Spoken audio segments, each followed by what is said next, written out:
રાજ્યમાં દારૂબંધીના કડક અમલવારીની શાસક પક્ષની ગુલબાંગોની વચ્ચે ભાજપના જ સ્થાનિક જનપ્રતિનિધિએ બુટલેગરો બેફામ હોવાનો આરોપ લગાવ્યો છે।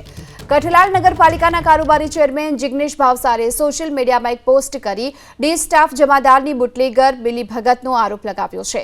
આ સાથે જ કઠલાલ શહેરનું યુવાધન બરબાદ થયાનો પણ આરોપ લગાવ્યો છે।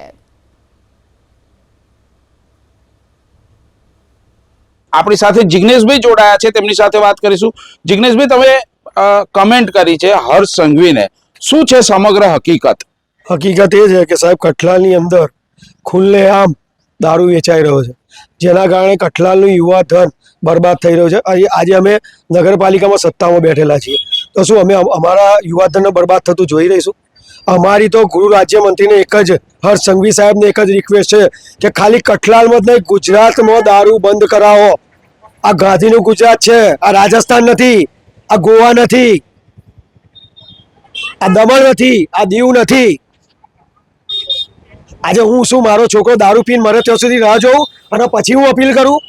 આજે મારા જ વિસ્તારની અંદર 16-17 વર્ષના છોકરાઓ દારૂ પી અને રવાડે ચડી રહ્યા છે, અને બીજા ઘણા એવા તમને બતાવું કે જેમના છોકરાઓ અત્યારે મરી ગયેલા છે, અને નાની નાની ઉંમરે છોકરીઓ વિધવા થઈ રહી છે આ વ્યસનના લીધે। તો એ બંધ કરાવો, મારી બીજી કોઈ માંગ નહીં। દારૂ સદંતર ગુજરાતમાં બંધ કરો, અને કઠલાલમાં તો ખાસ।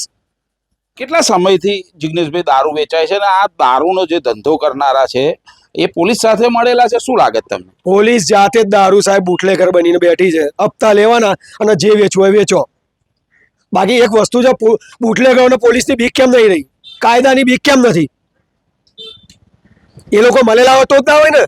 બાકી આજે મારે કોઈને ચક્કુ માર મને બીક લાગે, સાલી મને પહોંચીની સજા થશે, તો એ લોકોને બીક કેમ નથી કે દારૂ વેચીશું, પકડીશું તો જઈશું? કાયદા એવા કડક બનાવો કે દારૂમાં પકડાય તો આખી જિંદગી જેલમાં સરતો રહેવો। યાર, કેટલા સમયથી દારૂ વેચાય છે અહીંયા? વર્ષોથી દારૂ વેચાય છે।